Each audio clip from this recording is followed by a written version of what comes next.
Halo, selamat siang. Kembali lagi di sini dengan saya, Naako Iya, Aditya Putra. Dan dalam kesempatan kali ini, kita sudah kehadiran seorang tamu spesial, yaitu Mbak Andi Suci Rizky Ananda SPD. Halo, Mbak Suci. halo Mas Wirya. Ya, sebelumnya terima kasih Mbak sudah berkenan hadir pada kesempatan kali ini di channel YouTube saya.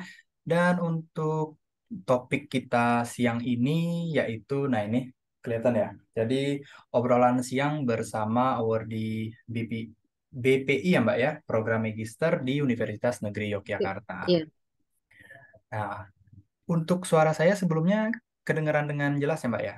Lancar ya? lancar Mas, jelas. Oke, siap, berarti aman. Baik, terima kasih juga kepada teman-teman yang sudah klik video ini dan terima kasih karena antusias teman-teman semua juga sehingga saya juga pun akan semangat membuat konten-konten seperti ini dan semoga apa informasi yang dihasilkan dari video ini bisa berguna untuk teman-teman semua. Dan untuk nanti malam juga ada spesial guest juga, kemudian besok dan minggu depan pun ada eh, narasumber lagi di video ini. Dan untuk siang ini spesial diisi oleh Mbak Suci. Jadi untuk Mbak Suci, boleh tolong perkenalkan diri terlebih dahulu Mbak kepada teman-teman Mbak. Oke. Suara saya jelas ya Mas ya? Ya, jelas-jelas Mbak. Oh iya. Perkenalkan, nama saya Andi Suci Rizky Ananda. Saat ini saya menempuh program magister di Universitas Negeri Yogyakarta. Nah, untuk lebih tepatnya saya ada di program teknologi pembelajaran ya untuk S2-nya. Dan untuk saat ini saya merupakan seorang guru di salah satu sekolah kejuruan di Sulawesi Barat. Untuk lebih tepatnya saya guru multimedia. Guru multimedia. Seperti Oh, itu. berarti Mbak sekarang sedang di Sulawesi Mbak ya? Ini ya? Ya. Ya, untuk saat ini iya masih di Sulawesi. Masih di Sulawesi. Wah, mantap banget. Berarti ya dengan adanya Zoom ini kita bisa tetap dihubungkan dengan eh, rekan-rekan yang beda pulau. Kebetulan Ya, saya sekarang sedang berada di Yogyakarta. Nah, terkait dengan hobi nih Mbak, sebelum kita langsung fokus ke bahas tentang BPI-nya nih. Nah, hobinya Mbak Suci apa nih Mbak? Apakah memang mm, mengajar? Karena kan tadi Mbak Suci bilang seorang guru multimedia di salah satu SMK di Sulawesi. Nah, apakah Mbak hobinya juga mengajar Mbak? Gimana Mbak?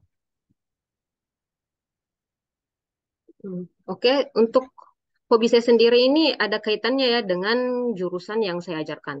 Nah, saya kan sebagai seorang guru multimedia tentunya dituntut memang harus lebih menguasai perkembangan teknologi. Nah, untuk guru multimedia ini sendiri memang kebanyakan lebih menjurus kepada desain ya, kayak pembuatan media pembelajaran, desain-desain misalnya baliho atau apa. Jadi memang hobi saya itu lebih ke desain seperti itu.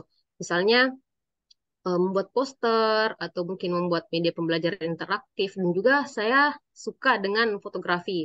Dan memang kalau Oh, untuk di sekolah saya ini saya merupakan guru fotografi jadi dan betul. saya rasa memang itu adalah passion saya. Nah, itu alasan kenapa saya ambil teknologi pembelajaran ini karena Oh, memang saya suka pada pembelajaran-pembelajaran ya. yang berkenaan dengan teknologi. Oh, berarti Mbak Suci ini kerja pada bidang yang memang disukai ya Mbak ya? Udah hobi Ya, fotografer, betul sekali, Mas. hobi fotografi, kemudian hobi desain, dan sekarang jadi guru multimedia yang ada kaitannya dengan desain dan fotografi. Ya, Nah, berarti ya, betul betul pendidikan, sekali. ya, pendidikan Mbak Suci waktu S1-nya apa, Mbak? Apakah ada kaitannya dengan komputer atau memang di desain komunikasi visual, Mbak? Jurusannya dulu. Nah, Nah, waktu S1 ini saya lebih ke teknik informatika, Mas. Karena kan waktu Informatika. S1 saya tidak tahu ya ada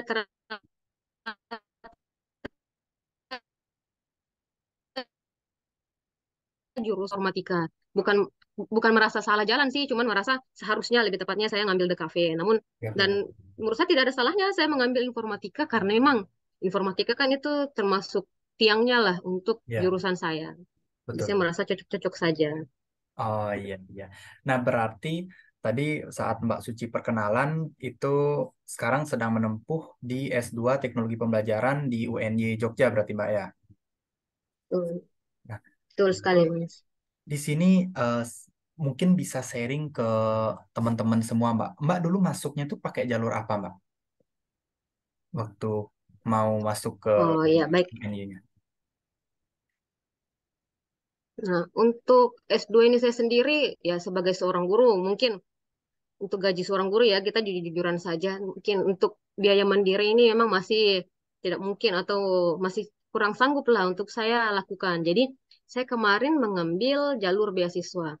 Nah, ini dia beasiswanya ini namanya BPI. Jadi, BPI ini lebih ke, dia di bawah naungan LPDP ya, sama dengan LPDP, tapi dia memfokuskan pada tenaga pengajar dan tenaga pendidik. Nah, jadi Oh iya iya. memang ada beasiswa khusus untuk tenaga pendidik, baik itu guru, mungkin kepala sekolah, atau juga mungkin tendik sekolah kayak TU itu bisa.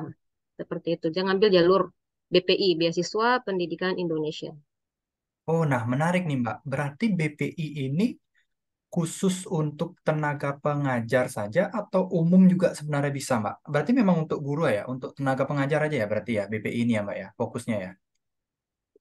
Ya, ya lebih tepatnya Mas, karena kan untuk persyaratan BPI ini sendiri dia harus memiliki NUPTK dan Oh, ada persyaratan kan juga. Jadi memang lebih untuk itu. Seperti itu. Jadi memang dikhususkan untuk tenaga pendidik. Dan memang beberapa kampus-kampus yang dapat didaftar untuk tahun ini lebih berfokus pada kampus yang kependidikan. oh Beda iya. dengan 2 tahun sebelumnya yang kita masih bisa misalnya daftar di UGM gitu kan, Hmm, masih bisa. hmm. Tapi untuk tahun ini memang dia fokus pada kampus yang pendidikan seperti itu. Pendidikan, ya. Oh, berarti Ya, betul. kemarin saat Mbak daftar itu apakah memang memilih UNY atau nanti diacak nih kira-kira bisa di UM atau misalkan bisa di Undiksa mungkin atau di apa UPI gitu kalau misalkan yang di Jakartanya. Itu memang milih UNY Mbak dulu Mbak.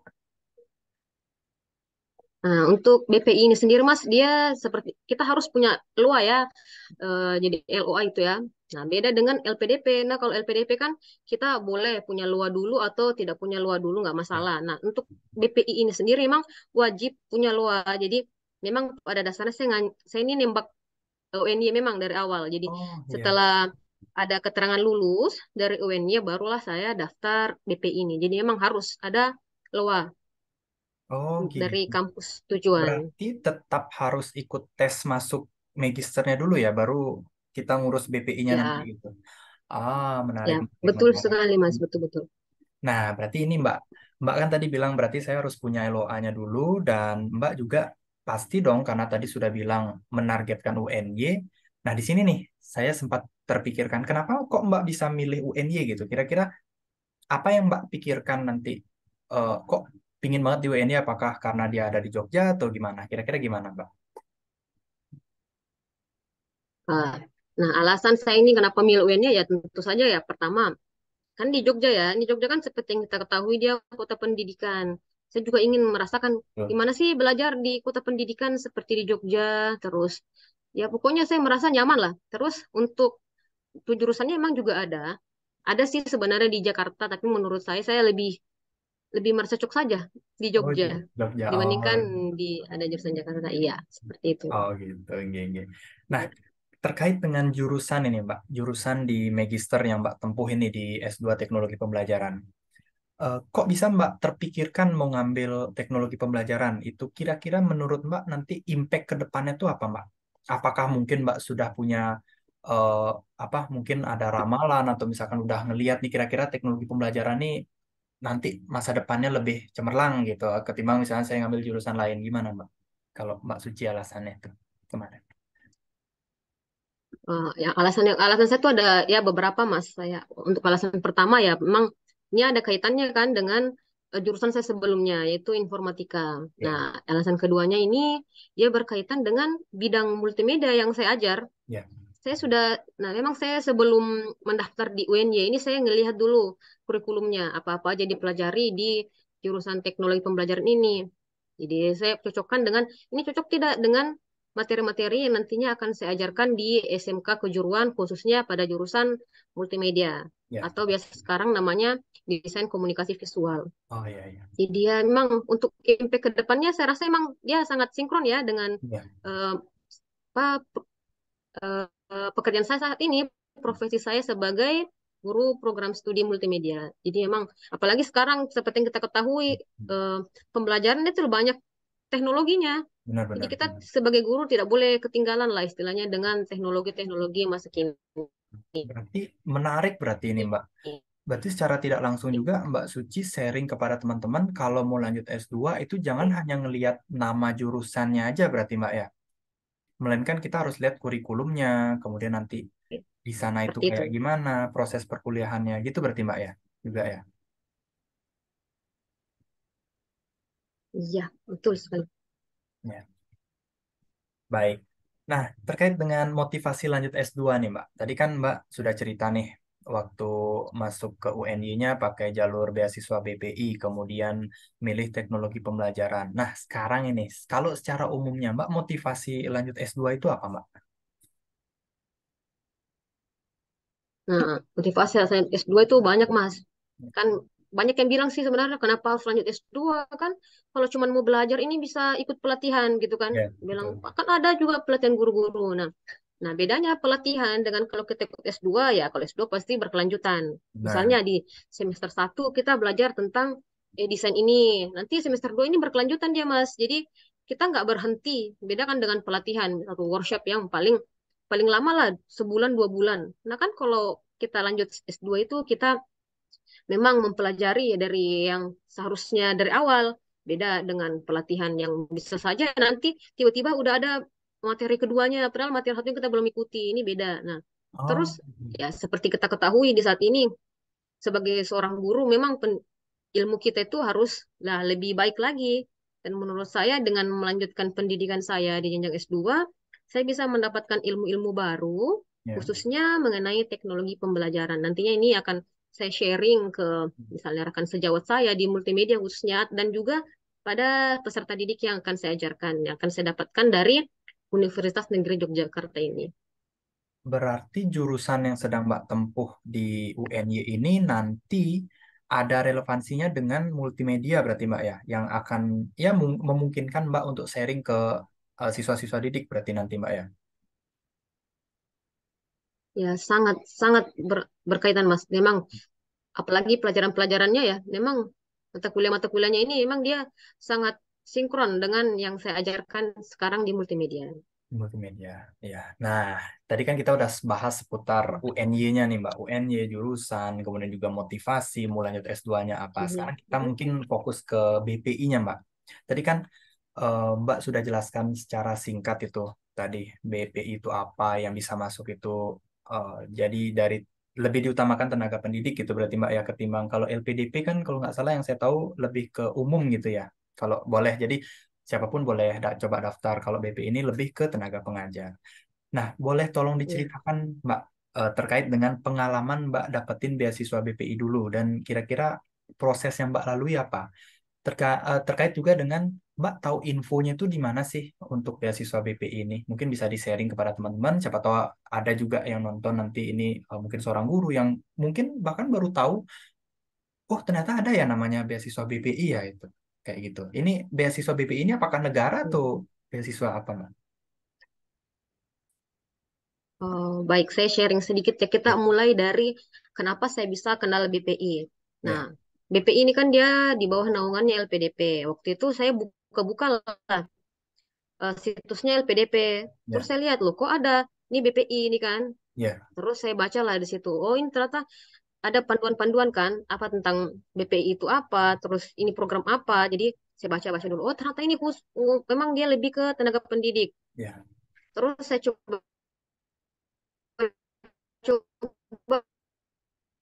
searching-searching lah dan bilang itu BPI itu seperti apa? Karena ini waktu itu saya ini angkatan kedua ya, BPI. Angkatan pertama itu ada rekan saya juga yang BPI juga. Jadi untuk saat ini saya ini angkatan keduanya.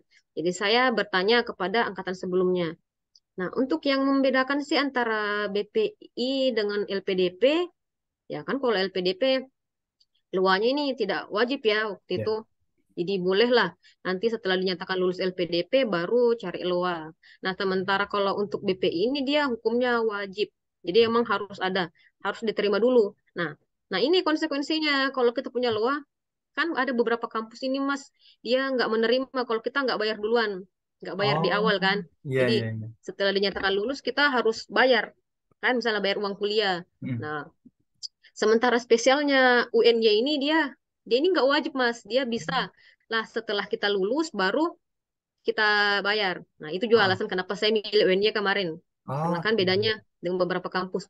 Waktu itu bedanya, waktu angkatan saya tuh Mas, kita bisa daftar di Unhas. Nah, di waktu Unhas itu ya. kebetulan saya dengan rekan saya, tapi rekan saya ini daftarnya di Unhas ya.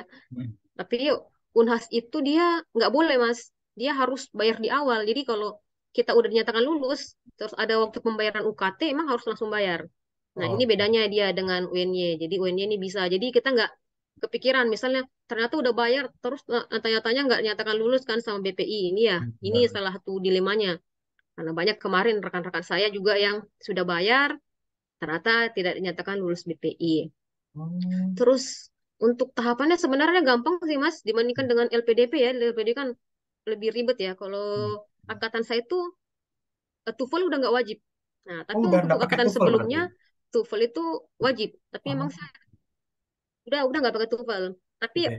saya ingat waktu itu eh, yang pakai TOEFL itu semua S2, S3, S3 non dosen ya. Kan Ya. untuk BPI ini ada banyak bilang misalnya untuk PTK S2, Mm-mm. S3, S3 calon dosen atau S3 dosen kan, sama juga ada S1 calon guru SMK. Oh, iya iya iya. Ada itu. Jadi BPI itu ada S1-nya SMK. Jadi anak-anak SMA yang mau lanjut bisa, tapi ya jurusannya terbatas ini Mas. Memang jurusan-jurusan vokasi kayak misalnya otomotif, terus Ya. elektronika kayak begitu. Dia lebih ke jurusan-jurusan SMK seperti Oh, itu.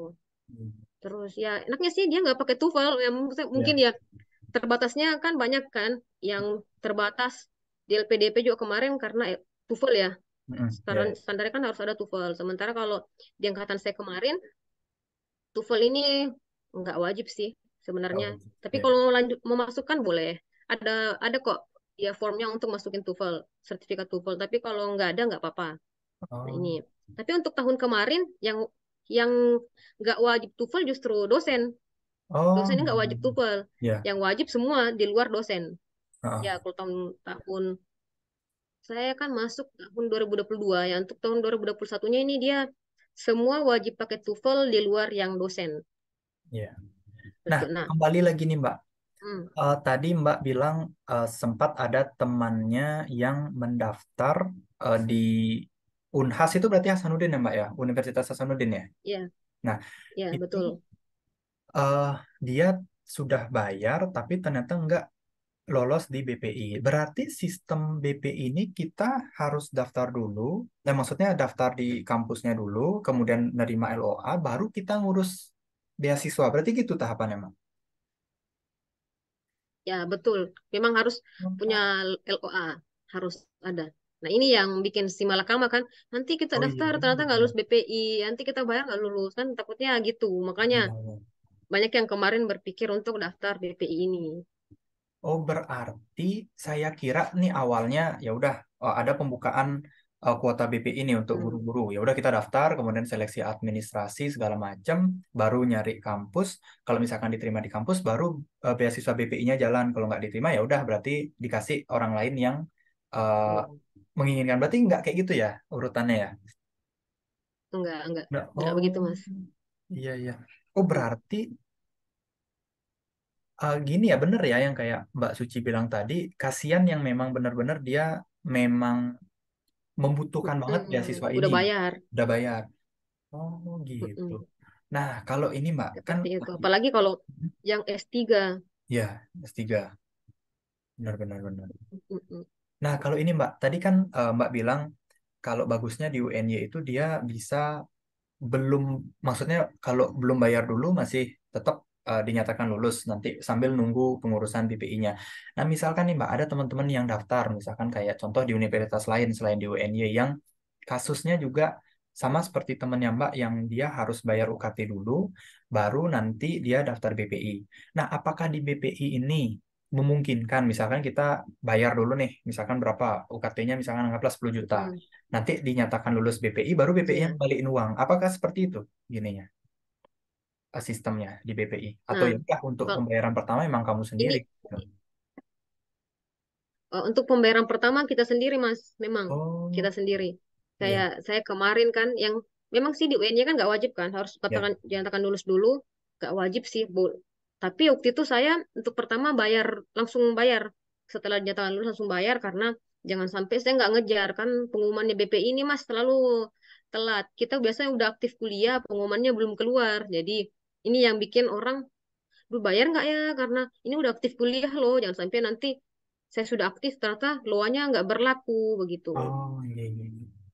Oh, berarti untuk semua semua orang yang melalui jalur BPI itu pembayaran pertama memang individu berarti Mbak ya, bukan BPI-nya yang nanggung ya.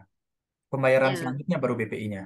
tapi nanti enggak Mas, dia kita bayar pertama dulu kan, tapi nanti dibayar dikembalikan kok sama BPI. Oh, Ada paham. pengembalian dana sama BPI. Mhm. Ada Oh pengembalian. gitu. Nah ini nih Mbak, mungkin bisa di-sharingkan juga kepada teman-teman. Kalau misalkan kita lanjut S2, apalagi S3, itu kan tentu ada tuntutan di mana kita harus menghasilkan sebuah karya ilmiah yang nanti kita submit atau kita publish di jurnal gitu. Di BP ini apa ada fasilitas, mungkin ada kelebihan spesialnya Mbak? Mungkin kalau misalkan kita ikut seminar internasional, misalkan di luar negeri itu akan dibayarin, kemudian atau misalkan kita publish jurnal itu nanti dibayarin atau apa? Kira-kira apa aja kelebihan dari BP ini Mbak? Selain dibayarin UKT-nya itu, apa difasilitasi untuk UKT-nya itu Mbak? Nah, untuk BPI ini sama ya kayak LPDP, ada Ya. juga fasilitasnya untuk kalau kita mau seminar internasional. Nah, untuk S2 sendiri itu kita difasilitasi satu kali Mas, untuk seminar internasional. Tapi di sini kita harus sebagai ya pembicaranya atau Ya. pematerinya, bukan sebagai peserta. Kita memang harus jadi sebagai pembicaranya. Nah, untuk S3 sendiri dia dua kali. Nah, untuk dananya, kalau tidak salah dia 15 juta, Mas. Itu Jadi maksimal emang apa kita harus gimana? pintar-pintar milih. Itu udah maksimal, itu maksimal. Maksimal. Oh, Hmm. maksudnya gini. Jadi kita harus pintar-pintar Mhm. milih nih. Ya. Pintar-pintar milih gimana Mbak? Tadi dilanjutkan Pintar-pintar aja dulu. pintar-pintar milih tempat mana yang mau kita jadikan tempat seminar kan. Karena kan biasa ya kita tahu lah pasti kan kesannya kita naik transportasi udara pastinya Ya, kan. Kita ya benar-benar. cek-cek dulu. Kira-kira biaya kita ini kita nombok berapa. Tapi nggak masalah sih kalau nomboknya ya bisa lah kita tutupi. Tapi kalau misalnya sampai tinggi kan juga pasti akan jadi pertimbangan. Oh iya iya iya benar-benar. Oh, nah ini Mbak, tadi Mbak bilang itu dibiayai 15 juta. Tapi misalkan nih contoh, anggaplah saya sebagai award di BPI misalkan. Nah, ternyata saya ikut lulus di seminar internasional di Malaysia anggap. Nah, itu biayanya misalkan anggaplah cuma 10 juta. Mm. Itu tetap dibayar 15 juta atau ya udah 10 juta aja sesuai dengan yang ada di notanya itu. Atau Ya maksimal memang kan dikasih. setelah begini Mas, Mm. gini sebelum dibayarkan kita pergi dulu ini. Jadi Oh, kita pakai uang pribadi oh dulu awalnya. gitu. Iya, iya. Pakai uang pribadi. Setelah itu nanti lah dari BPI kita kumpulkan semua nota-notanya. Nah ini BPI ini dia menanggung transportasi udara. Jadi kalau kayak misalnya darat, dia nggak tanggung ini. Misalnya kita Oh. naik bus, naik kereta nggak. Mm. Memang yang dia tanggung itu transportasi udara. Dan memang ada batasannya Mas. Kita nggak bisa, dan memang nggak sembarang juga pesawat bisa kita naikin. Saya kurang Ya. tahu pesawat apa aja, tapi yang jelasnya emang pesawat-pesawat tertentu lah. Ya, Oh. seperti itu. Oh iya, berarti bisa dibilang kita yang nalangin dulu ya, kita bayar dulu, nanti baru kita klaim di akhir Iya, setelah kita balik. Oh gitu. ya kita klaim Kira, akhir. mm, Nah, nanti tuh ada anunya juga, Mas. Misalnya setelah kita ngajukan kan, nanti ya. tuh kayak istilahnya apa ya? Kalau pembuatan laporan kayak dipantul lah, istilahnya Mm. direvisi. Oh iya iya Direvisi, bilang, oh ini ini nggak masuk iya hitungan karena ini. iya Terus iya iya jadi bisa jadi kalau ya jangan sampai kita memanipulasi ya. iya Sebisa benar. mungkin emang data real. Kan Iya banyak iya. tuh yang biasa. Jangan Mm. sampai kita manipulasi terus ketahuan. Jadi Tapi penting kayaknya susah deh memang Mbak. jangan pernah ada Mm. manipulasi data. Kayaknya susah deh manipulasi Mm-mm. data Mbak, karena kan pasti diminta struk itu kan kayak Iya. bukti pembelian tiket, Nah, kemudian iya. hotel apa segala macam, apalagi biaya seminarnya nanti pasti kan harus dilampirkan itu Mbak. Ya. Oke. Ya, jangan sampai nanti orang mikirnya, ah nggak dibaca ini. Nggak, Iya, iya. dibaca, bener dibaca Baca. itu. Bisa Iya, bahkan bisa dipantul berkali-kali kalau nggak belum sesuai gitu. iya, iya. Oh, ya apalagi ini pakai uang negara, Mbak ya, Hmm. BPI ya. Iya, uang negara. Jadi harus Iya. betul-betul jelas ini kemana, ini dipakai kemana, nggak boleh. Iya, Nggak ada salah-salah gitu. iya. Baik. Nah, ini nih, Mbak, mungkin pembahasan kita yang terakhir ini, Mbak, terkait dengan eh, tips nih bila teman-teman yang sebagai penonton ini ternyata mulai tertarik nih, bahkan yang mungkin ada yang belum tahu BPI, ternyata apa sih BPI ini sehingga buka channelnya ini. Ternyata dia tahu, oh ternyata saya kebetulan saya guru, saya ya udah saya mau coba daftar. Kemudian kira-kira tipsnya apa aja nih Mbak? Apa aja yang harus dipersiapkan untuk teman-teman lain? Kemudian juga nanti aksesnya di mana? Dan ya proses-prosesnya Mbak. Kira-kira apa aja yang perlu disiapkan untuk teman-teman yang lain Mbak? Nah, untuk persiapannya yang pertama perlu diperhatikan. Hanya untuk saat ini belum ada aturan ya kalau misalnya untuk misalnya ya ini kan sekarang lagi rame-ramenya P3K ya. Oh iya Nah, iya. sekarang ini belum ada aturan ini P3K boleh nggak ikut kuliah atau enggak. Soalnya kan ini perjanjian kerja kan. Hmm. Nah, beda dengan PNS. Nah, untuk saya kan saya kemarin itu PNS tapi emang minimal masa kerja 2 tahun, Mas. Iya iya. Kita nggak boleh asal-asal pergi gitu. Emang ada masa kerjanya, minimal masa kerja 2 tahun. Ini untuk PNS. Tapi untuk honorer nggak masalah. Dan memang masa kerjanya cuma 2 tahun intinya. Terus yang kedua, kita harus punya NUPTK. Ini wajib. Oh Harus punya itu. NUPTK. Jadi ini kayak bukti lah kalau kita ini benar tenaga pendidik ya. Ada Ya NUPTK-nya. iya Jangan sampai bukan kan. Nah, iya. terus, yang tadi saya bilang, LOA. Itu LOA ini wajib. Memang wajib. Karena jangan sampai kita dinyatakan lulus, kampusnya belum ada ya. Terus mau kuliah di mana? Iya. Kan harus ada seperti itu. Dan persyaratan-persyaratan administrasinya ya kayak sama kayak LPDP misalnya, eh, tentang diri kita bagaimana. Pokoknya tentang esai kayak esai. Ini esai juga sebisa mungkin ya kita jangan mengisi asal-asalan karena pewawancara itu membaca esai kita. Iya. Dia benar-benar baca. Saya ingat sekali hari itu saya jelaskan tentang kelebihan dan kekurangan saya. Saya bahkan lupa loh kalau saya nulis kelebihan itu. Tapi Iya. ditanya, loh katanya kelebihan kamu ini, kok kekurangannya berkebalikan? Itu perlu diperhatikan, esainya penting. Sebisa mungkin jangan terlalu lebay lagi esai. Iya. Iya. Pokoknya memang betul-betul real, betul. Iya. Sama kayak rencana studinya kan, rencana Iya. studi nanti ke depannya mau jadi mau program apa, terus kalau selesai S2 mau ngapain, misalnya S2 atau S3 ya, mau Iya. ngapain. Pokoknya harus jelas di situ. Dan administrasinya seperti izin dari pemerintah ini izin biasanya ini pengurusan izin ini yang agak susah Mas ya. Iya. Iya. Kan Betul. tiap daerah ini biasa nggak ngizinin, misalnya dinas pendidikan, misalnya kalau kayak Sulbar boleh, tapi kalau misalnya bisa jadi di Sulsel itu aturannya lain. Oh iya iya iya. Hmm. Heeh. Kayak kemarin waktu masih belum dinyatakan lulus ini banyak yang terkendala pada tugas belajar. Kan Hmm. nggak mungkin ya. Dan ini memang sih persyaratan untuk dapat tugas belajar itu jarak jarak maksimal minimalnya 150 kilometer dari lokasi kerja. Nah, kalau Oke. dia di bawah itu, kalau di bawah itu dia namanya izin belajar, Mas. Nah, kalau izin Hmm. belajar ini kita masih tetap harus kerja kan, misal harus ngajar. Oh, Susah kan iya. kalau misalnya saya yang di Jogja mau kembali ngajar apalagi. Jadi emang kalau untuk dapat izin tugas belajar dari pemerintah untuk misalnya yang PNS ya, harus ada itu.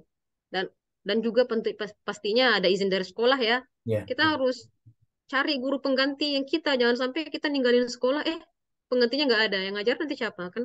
Kita kan juga nanti sebagai tenaga pendidik akan kembali ke sekolah. Jadi pikirkanlah juga sekolah kita ke depannya.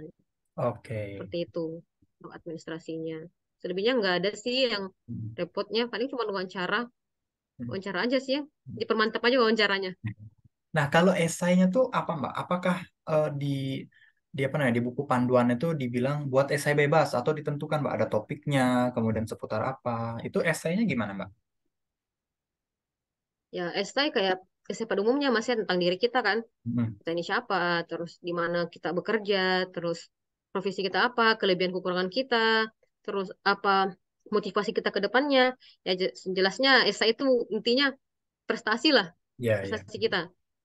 Jangan jangan juga lah kita isi terlalu banyak tentang, oh, saya tinggal di sini, saya Ah, ini dan sebisa mungkin. esai itu nggak usah terlalu bahasa kasarnya terlalu sombong ya, Ya, ya, ya. jangan. Heeh. Memang tunjukkanlah kelebihan kita, tapi ingat kelebihan kita itu bukan berarti kita harus merasa kita tinggi ya, merasa ada awan. Terus yang pastinya kita ini kan dibiayai oleh negara. Benar, benar. Jadi apapun itu yang rencana kita ini harus menguntungkan negara juga. Misalnya kita punya rencana S2 untuk memperbaiki karir. Ya, karir kita ini untuk apa? Ya, untuk peserta didik, untuk Ya, ya. anak-anak kita. Memang jangan cuma untuk diri sendiri, penting sekali tuh. Banyak kemarin yang memang diwawancara kan, loh kok saya nggak lulus? Pasti tanya, memang apa rencana rencana kamu ke depannya? Untuk meningkatkan karir saya sebagai seorang guru. Ya, terus untuk negara apa untungnya setelah kamu Ya. dibiayain? Ini jangan, Oh, penting sekali tuh. oh berarti penting juga Kita Mbak. diberikan Hmm. dibiayain. Dibiayain. Mm-mm. Berarti penting juga untuk teman-teman nanti, mungkin ini salah satu tips juga dari Mbak Suci ketika nulis esai itu berarti kita Mm. lampirkan juga ya planning-planning kita untuk negara nanti apa ya di sehingga kita berhak untuk Iya, menerima BP itu. penting. Oke, iya iya Iya, jangan sampai BPI ngasih loh untungnya ke BPI apa? Untung iya kan harus dong. Kita iya. kan dibiayai untuk memperbaiki kualitas pendidikan ya. Iya. Betul-betul harus kualitas pendidikan harus baik. Oke oke siap siap. Siap. Ya, baik Mbak Suci, terima kasih atas sharingnya pada kesempatan kali ini. Mungkin waktu kita sudah Ya, habis sama-sama. ya Mbak ya, daripada nanti durasinya terlalu panjang dan teman-teman Hmm. juga ini ya Ya, udah. ya, ya. Mungkin nanti kalau Mm. misalkan ada kesempatan lain, mungkin ada topik lainnya, mungkin Mbak Suci juga mungkin bisa sharing Mm. para teman-teman atau bagaimana nanti ke depannya ya Mbak ya. Baik, terima kasih Mbak Suci atas kesempatannya. Iya, siap-siap. Dan terima kasih juga teman-teman karena sudah berkenan hadir pada kesempatan kali ini. Saya izin untuk stop recordingnya. Baik, terima kasih. Sampai jumpa.